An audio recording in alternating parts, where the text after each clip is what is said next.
in a month, and the tape, unfortunately, we couldn't show the edit that Wex and I worked on last night and this morning. It was one of the best edits I think that we've made all year, but just because of all the stuff we got going on today, we didn't have time for it. But worked on some defensive stuff, and then really focused on end game situations, both on offense and defense, just cleaning up some stuff, getting the basketball in, need twos, need threes, defensive situations. You talked the other day about building a playoff mentality here over the final 7 games, 8 games.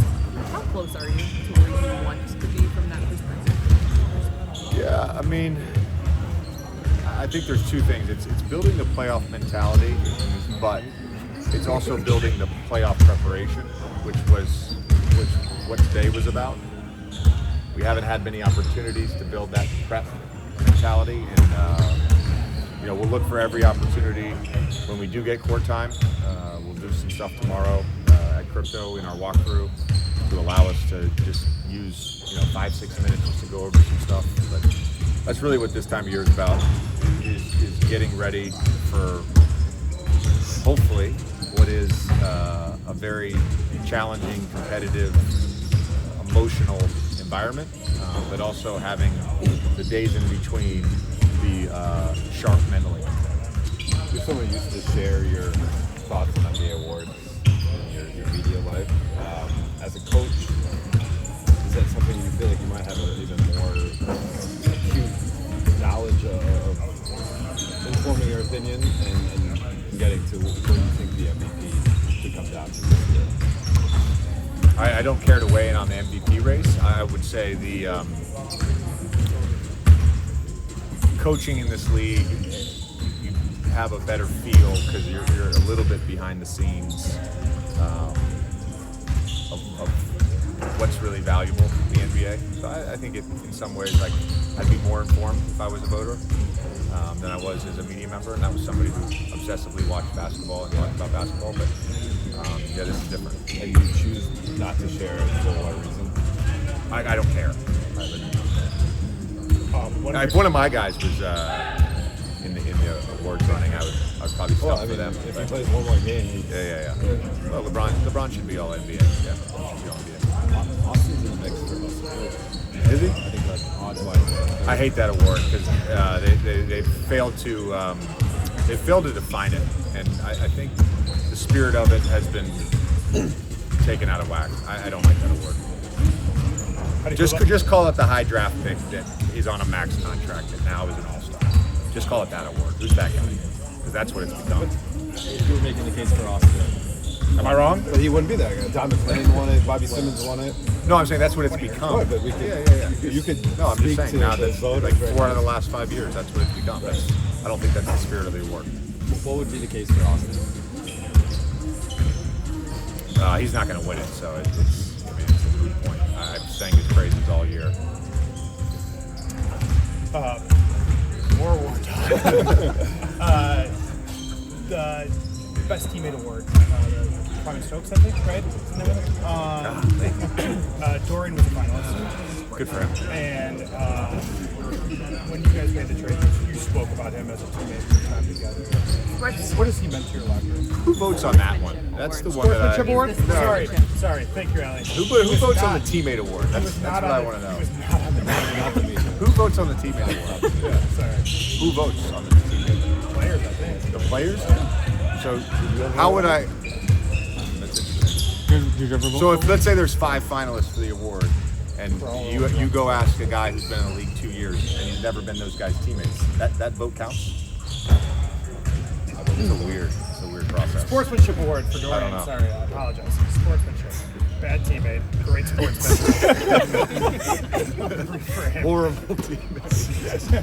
But terrific sportsman. Just what is this energy? I mean, no. Look, I think our identity, the foundation of our identity, started to build when we got a guy like him on our team, and he's been awesome this year. He's just no nonsense. He's a professional. He does whatever you ask him from. His teammates love him. He should be up for the Teammate of the Year award, frankly. I don't know how that's an oversight on whoever voted for that. Whoever So you said no nonsense, but there is like a little bit of nonsense too with him, and like the way like You can coach him. He's funny. No. too. Yeah. But I'm saying like in terms of no nonsense, meaning he goes out, he competes every night, he does his job, he puts his hard hat on, and then he does whatever he does after the game. I have no idea, but he's a worker, he's a pro, can't have enough Dorian Finney-Smiths on your team. Have you observed him and Luka and their dynamic? And I think there was a play in Memphis because of our seats where Dorian like dribbled into a three, he made it, and Luka kind of looked over and made a face. Oh yeah. That was good. I like that. But like they're kind of the back and forth between those two guys. And what that maybe has meant for Luka is he's gotten this ability.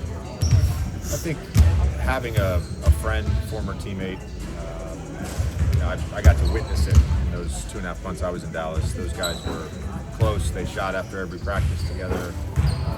They talk shit with Jamal Mosley after every practice. Like it's just good, and it's good for the soul. It's good for the spirit. Jay, I noticed that you had a familiar face in Pau Gasol here at practice. Can you just talk about what it's like to have players like that, the alumni pedigree of the Lakers organization here, and what the message was if you had one today at practice? Yeah, happy Paul's here. I did not know he was going to be here. That's very exciting stuff. Lost to him in the 2009 finals. He's gotten into golf, so I'm probably going to just go see where he's playing these days in LA, see if I can jump in and force him with him.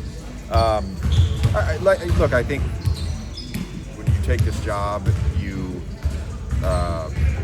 you're immediately struck by the magnitude of what this franchise is, and I come in here every day and I see the championship banners, I see the retired jerseys, all the guys, and not just the retired jerseys, but all the guys that have contributed to the success of this franchise. You get to be a part of that now for the rest of history.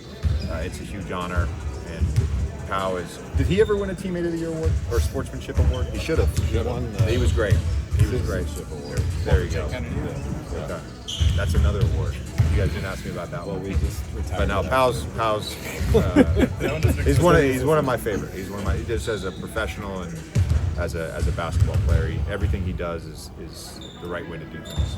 JJ, there's so Maxey got some shots up. Is there? I believe this is around the time he said he was going to be evaluated. Is there any update on him? I believe there'll be an update tomorrow.